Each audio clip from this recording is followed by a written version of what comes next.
Retirement. That's what we're all aiming at, right? But exactly what does that mean? It conjures up visions of endless days of golf, drinks with little umbrellas in them on a tropical beach, feet up, reading a book. Is that what it's all about? I don't think so. Life would get pretty dull after a while without anything meaningful to do, don't you think? I'm Jacquie and I'm on a mission to discover exactly what life is like beyond retirement.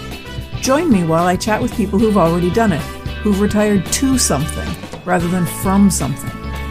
Let's find out together exactly what's waiting for us when we say goodbye to that 9 to 5. Hi everyone, welcome to another episode of Beyond Retirement. I'm your host, Jacquie Doucette, and today we're going to talk about finding purpose after a major life pivot and how creativity can keep us connected through every stage of life. My guest is Marilyn Raichle.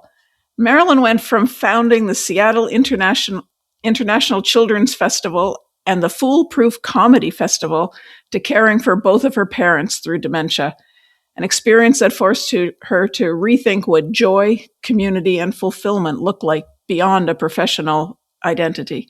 She's the ex-director of MODS Awards for Innovation in Alzheimer's Care and the author of Don't Walk Away, A Care Partner's Journey. This conversation, I hope, is going to be about play and art and connection and tangible ways to build meaning in retirement, even when life doesn't go according to your plan. Marilyn, thanks for joining me today. Oh, thank you. It's really nice to be here. So let's start with a little bit of your background. You founded the Seattle International Children's Festival and the Foolproof Comedy Festival. What drew you into that kind of work? Well, I was always working in the nonprofit arts. And so when I met, and actually it was meeting the woman who ran the Vancouver International Children's Festival. And she introduced me to that. And then with her help, I founded the Seattle International Children's Festival. So for several years, we flew around the world looking for acts, which was really nice. And so I've always been working in the arts as a producer, basically, not as a performer. And then I did that for 10 years. And then I sort of thought, okay, it's time to move on. And because then I contracted MS and I've lived with MS for 37 years. And the first thing I read was a book about, bringing joy into your life. It was called Norman Cousins' book called, and he said, bring joy into your life. So I founded this comedy festival, which was to bring joy into people's lives. And that was fun. It turns out that people were very reluctant to go to a comedy festival because they thought they had an idea of what a comedy festival would be, which was not good. So I ultimately changed it to American Voices, which was a good-natured, good-humored way of looking at the world. We even got Bill Clinton to come. Wow. And I told him, I said, I do not mean to suggest that you are a comedian, but you must admit that you are funnier than most. And he said, yes. And so then I went to graduate school thinking I was going to take this all to a new level. And when I came back, my parents had really started to, their dementia, which had been very slight, started to advance. And it was during the recession when I came back, and there were no jobs. So my family said, okay, we're going to make you the family caregiver. And I must understand that in our family, mother told us from the time we were little kids, 5 kids, when we get Alzheimer's, I want you to walk away. There's nothing you can do. We won't remember you. So walk away, live your life, and do not worry about us. And we all thought, okay, that makes sense. They're in a good place. They're together. And so when the family said, you're going to be the family caregiver, you can't imagine how much I did not want to do that. And I did so incredibly reluctantly. I knew nothing. I didn't want to know anything. And I kept hearing mother's voice walk away in the back of my mind. And after about a year, I started to relax. And then I realized that mom wanted the best for dad. Dad wanted the best for mom. Their needs were my needs. And so we met in the middle. And I relaxed, I accepted it. And then Dad died at the age of 89. And we were told growing up, there were certain rules. One is that if someone dies, you do not cry. Very Scottish Calvinists. They're very strict about things like that. No funerals, no memorial services, and no tears.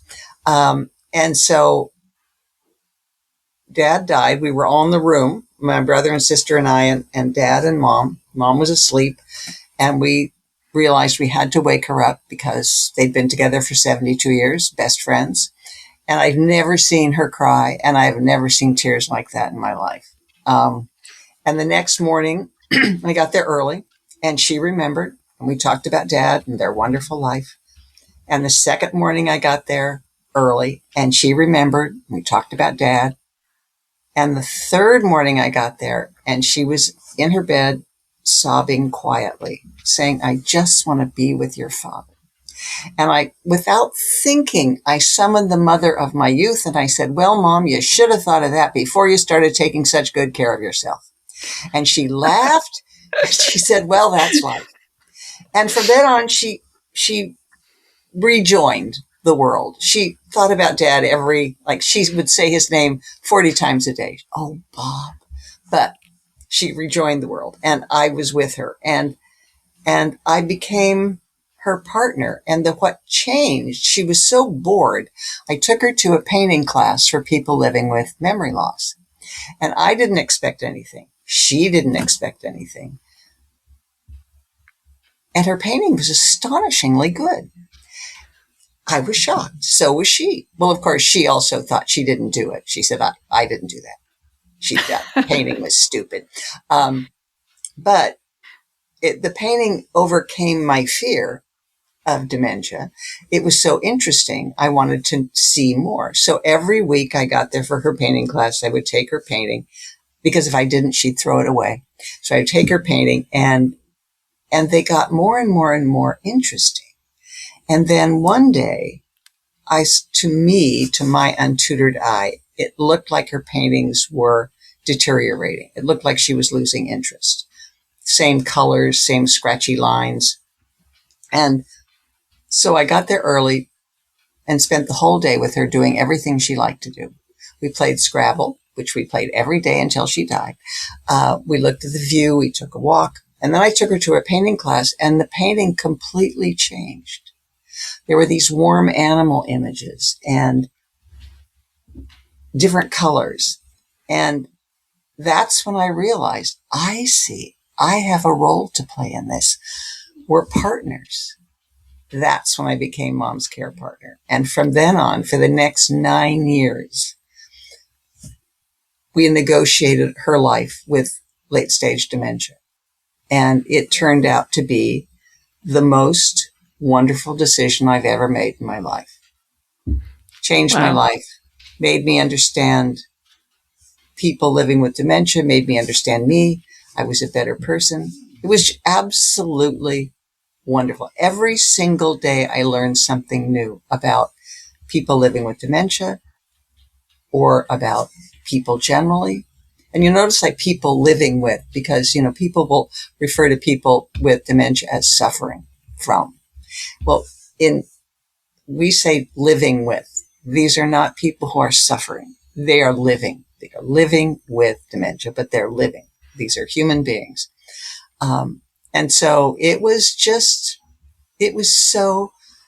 when I would tell people that I would visit Mother in assisted living, to relax, they would look at me and think, well, that's the strangest thing I've ever heard. But it's true, because the first thing that happened is I learned that she was living with, not suffering from. And the other one was that I assumed that she was always excited to see me, because after all, I'm her daughter. But it turns out that she is far more interested in her companions in assisted living. That was her new family. And fortunately for me, they were willing to accept me as a member of their new family. So I had 6 new adopted mothers, and that's when I began to learn. So that's that makes things sound a whole lot different being a care partner instead of a caregiver, and Mm-hmm. taking it all in as part of a larger community. How do you translate that into everyday life for you now? Well, it was interesting because I learned all these lessons from Mom. One was to listen, to slow down, to be present, to talk about them before I talked about me, realizing it's not about me. And that's how I try to live my life now. That I was raised in a family where I was supposed to win. That's all that was important, was winning. And now it was listening. Mother, at one point, in our family, it was very, very difficult to accept a compliment. Scottish Calvinist again, because it assumed that you thought that you deserved one. And that wasn't the way we do it. So we would always, if anyone complimented you, we would change the subject, preferably to something depressing. So we all got out of the habit. And Mother was so cheerful. She was always greeting everybody with a smile and a compliment, which was odd for me. But when I started doing it myself, it was so much better. It was so nice.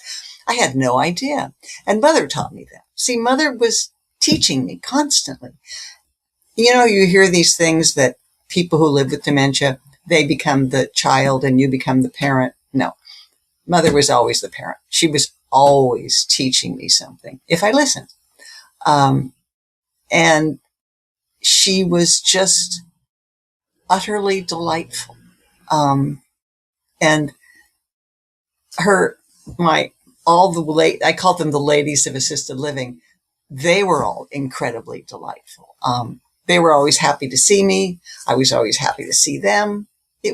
So I just learned to relax and listen and ask questions as opposed to me telling them all about myself. I learned to ask questions, and that I started to learn. And it was just wonderful.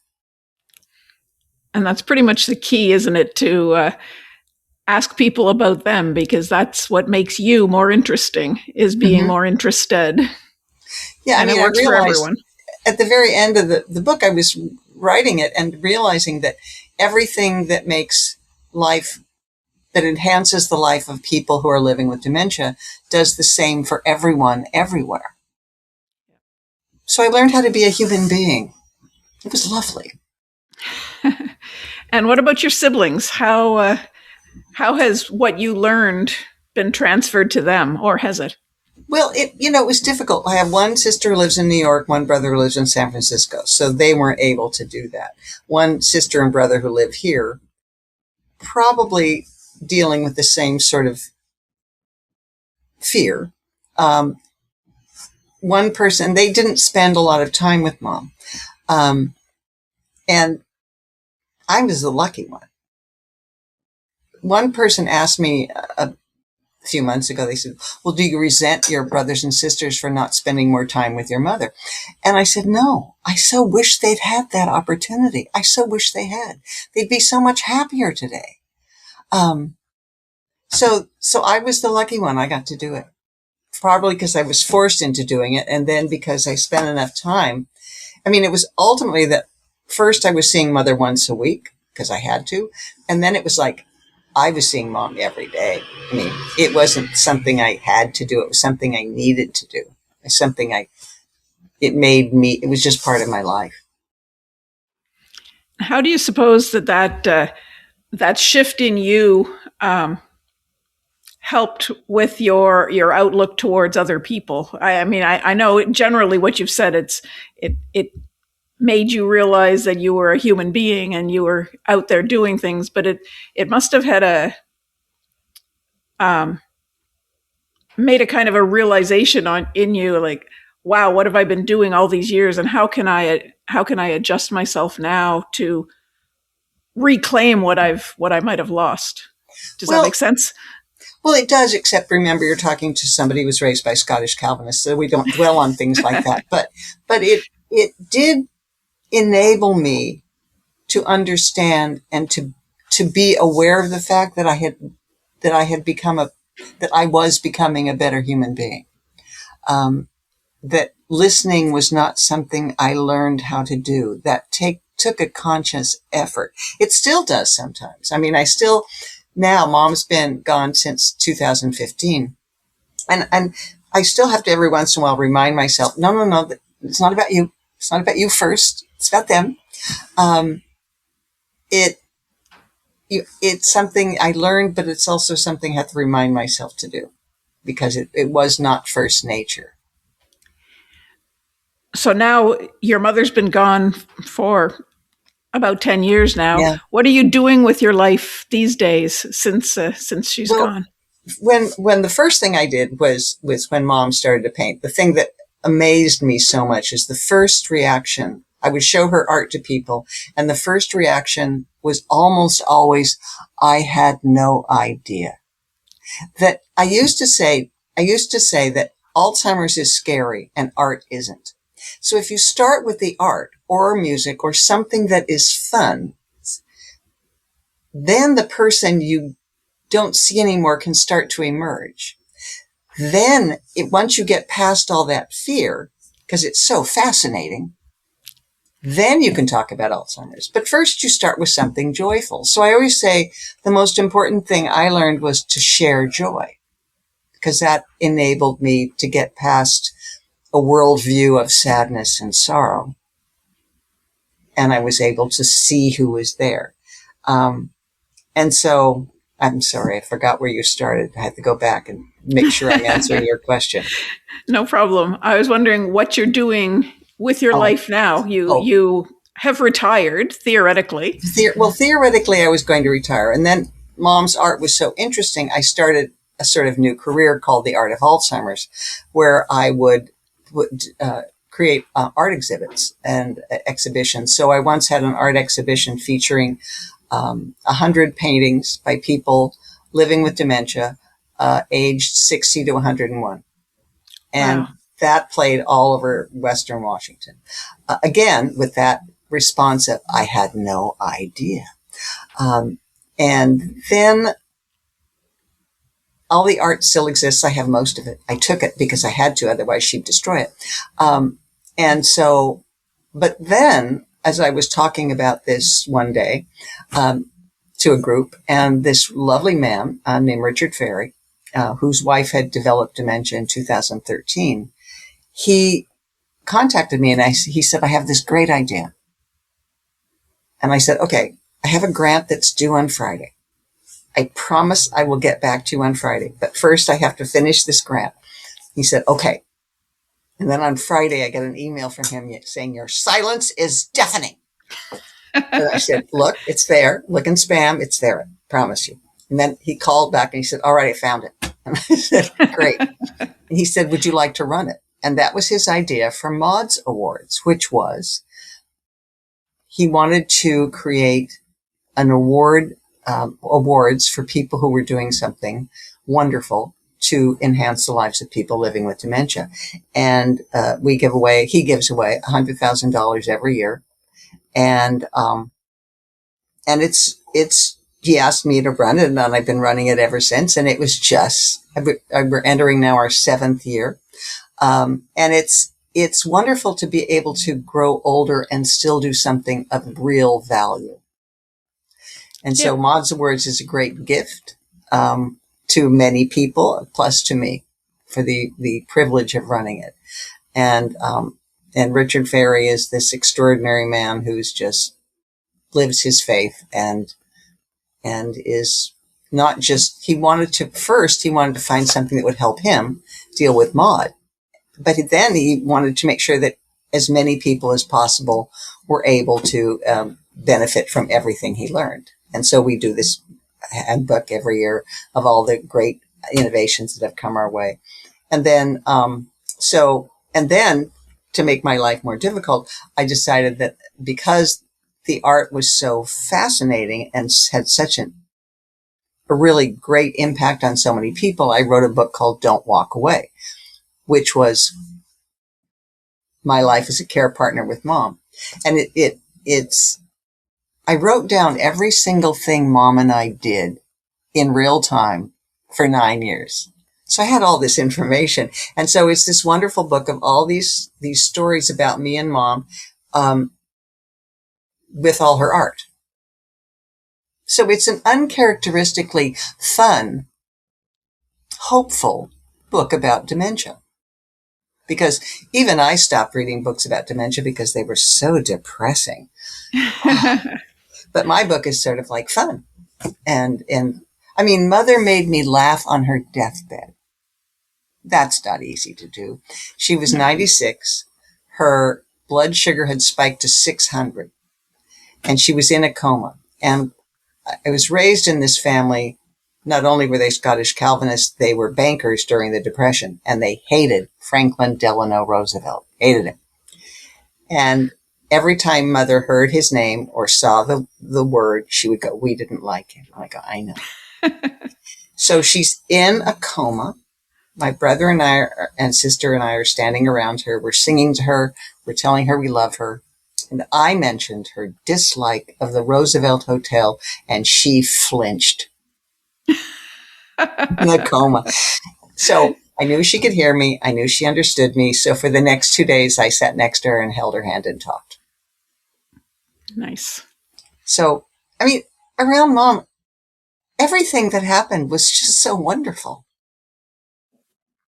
That's and a I got wonderful the memory to best have. compliment of my entire life from one of the ladies of assisted living.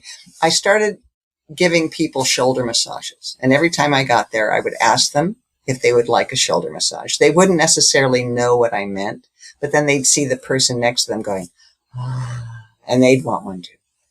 So one day, Gloria came up to me and she said, "Do you tuck your wings in a handkerchief when you're not here?" Nice to be an angel. Yeah. And so it was like that every day, going there, being with them. In fact, the day after Mom died, I went there just to be with them.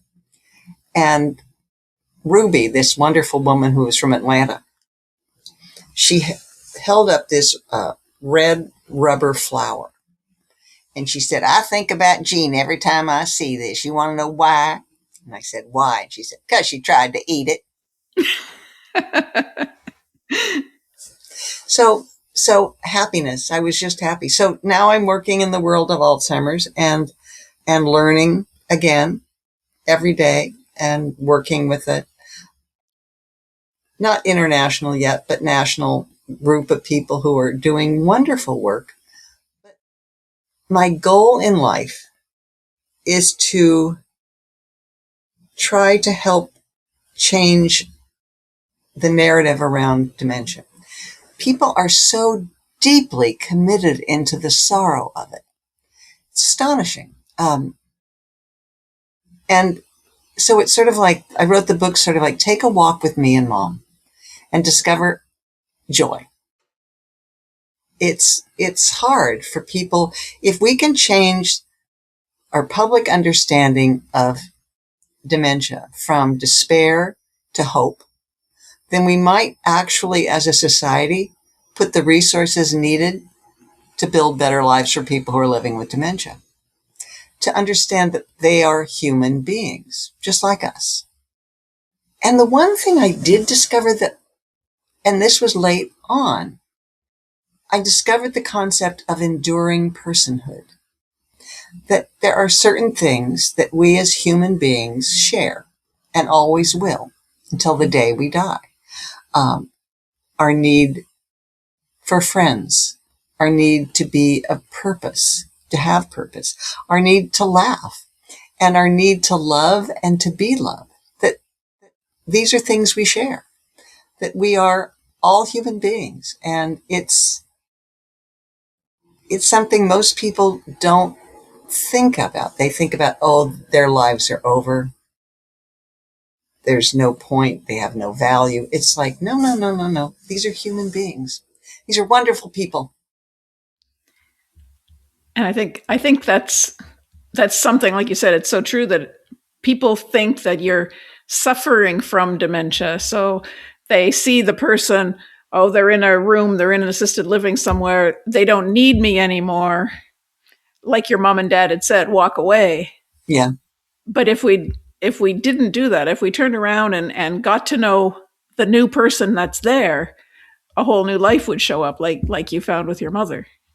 Well, it's interesting. I used to tell people that who were retired, I said, you might want to actually consider adopting a new mother or a new father in an assisted living facility. You just have to remember that if you do that, you have to be consistent. You can't just say hi and then not go back. You're developing a new relationship. And it's really quite wonderful. It is interesting. I was talking to a man once, and he was telling me about visiting his wife, who lived in a nursing home. And he said, when I see her, she kisses me, and she tells me she loves me. And when I look in her eyes, there's nothing there, and I leave in tears. And I thought, why could he not see what I most likely would have, which is a woman with something to say? And I think it's because his entire framework was sorrow and loss. And if that's your framework, that's all you're going to see.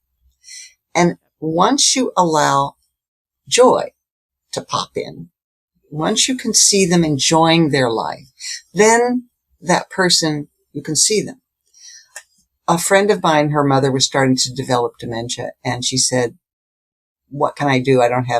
She doesn't paint or do all those things. And I said, well, okay, just take 5 minutes, because I know you're busy. Take 5 minutes and do something together that you both enjoy. It could be simple, could be taking a walk. It could be looking at the view. It could be looking at the sunset, or it could be,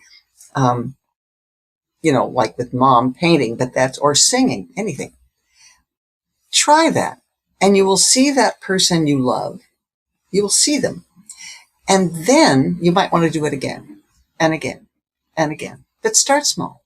Just take that little moment.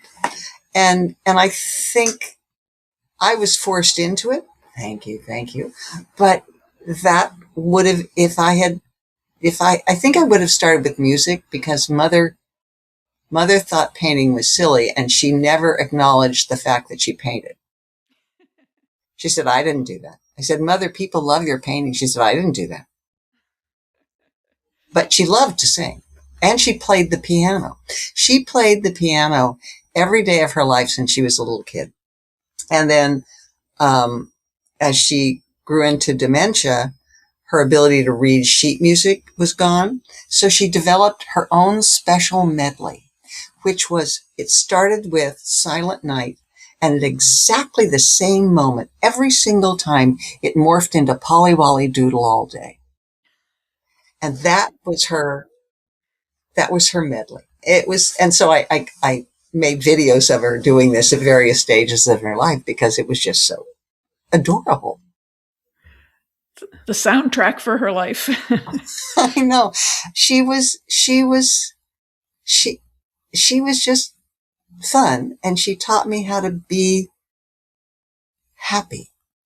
That was a big one too. She taught me how to be happy. So what would be your advice to the listeners so that they can find this new joy in their life? And maybe they don't have someone with dementia that they can go and learn it from, but how can they find it themselves? Well, it's going to take if it's not there now, it's going to take a commitment. They're going to have to just make a few changes. One change could be, whenever you meet someone, smile and start with a compliment. One could be listen. Just really listen to what someone's trying to tell you, and maybe ask questions about it. These are pretty simple ways to start, and you might be surprised with what comes back to you. And then I used to say to people, just start the conversation and hop on for the ride. That it's listening, asking questions, Slowing down. It's not about you. Very sound advice, I think. Slow down and it's not about you. That's Yeah. If we could remember that, life would be a lot easier. Yes, and it's fun because I have mother's art all over the place, so that's fun too. So tell me, where can people find out more things about you and about mods, awards, all the things that you've talked about? Well, they they can read the book. They go to find out more about the book, about me. They can go to don'twalkaway.net. Okay. And it turns out, because the book is on sale on Amazon, but it turns out, who knew, there are lots of books called Don't Walk Away. So if they're looking for the book specifically, if they go to that website, it'll have the link. But if they're going to Amazon, you actually have to add Don't Walk Away, A Care Partner's Journey, because otherwise it'll take you to all these different books called Don't Walk Away. Very strange. And it's my goal in life to provide, to help build a bridge to enjoying people who are living with dementia.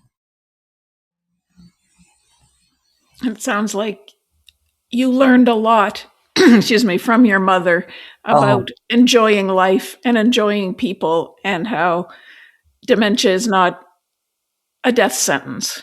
Well, and get this one. This one was happened about 4 months before she died.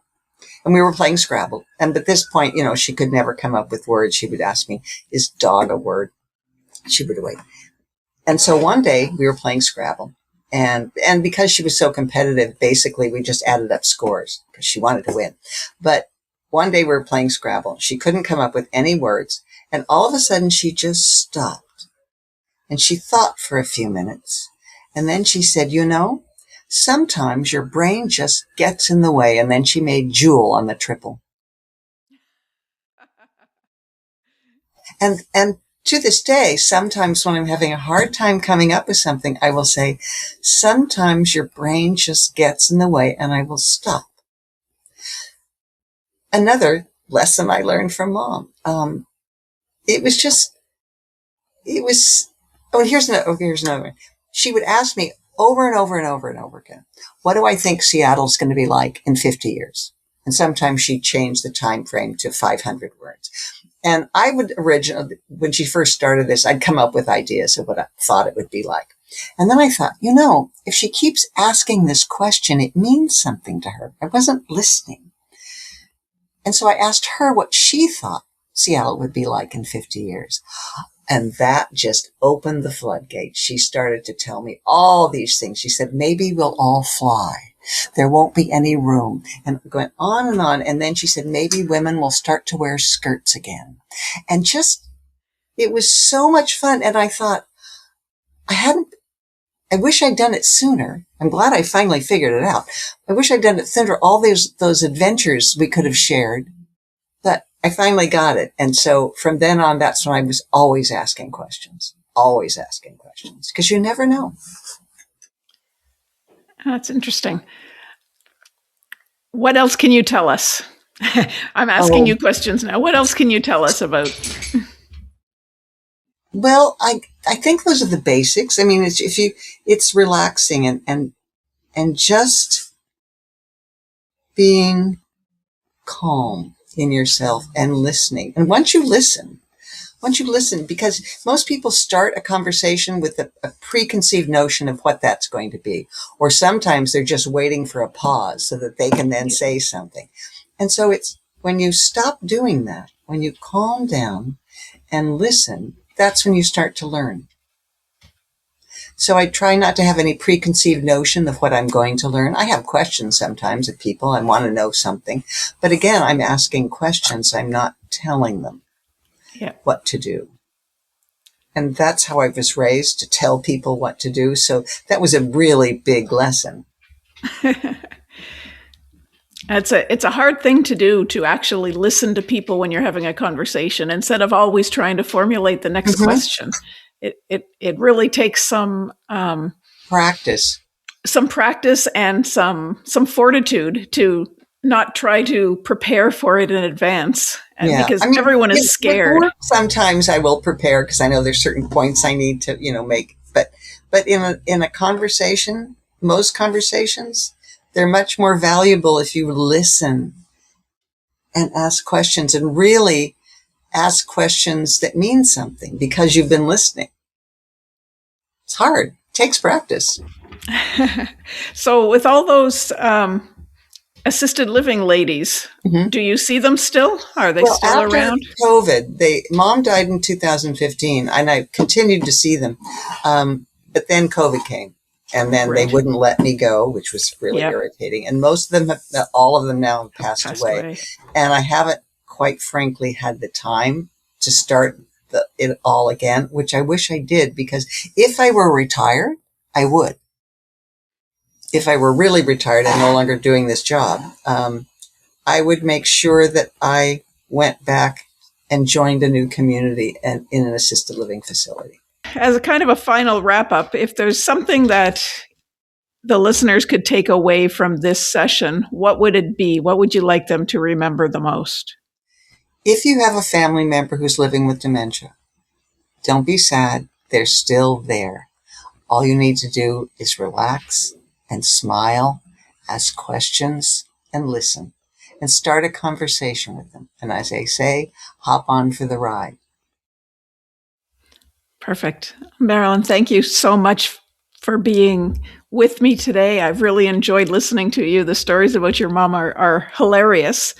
I think I will be going out to get your book because I think I'm really going to enjoy it. She was, and I should have said, she was distilled to her essence.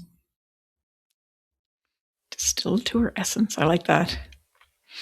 Wow. Thank you very much. Well, thank you. This has been delightful. Appreciate it.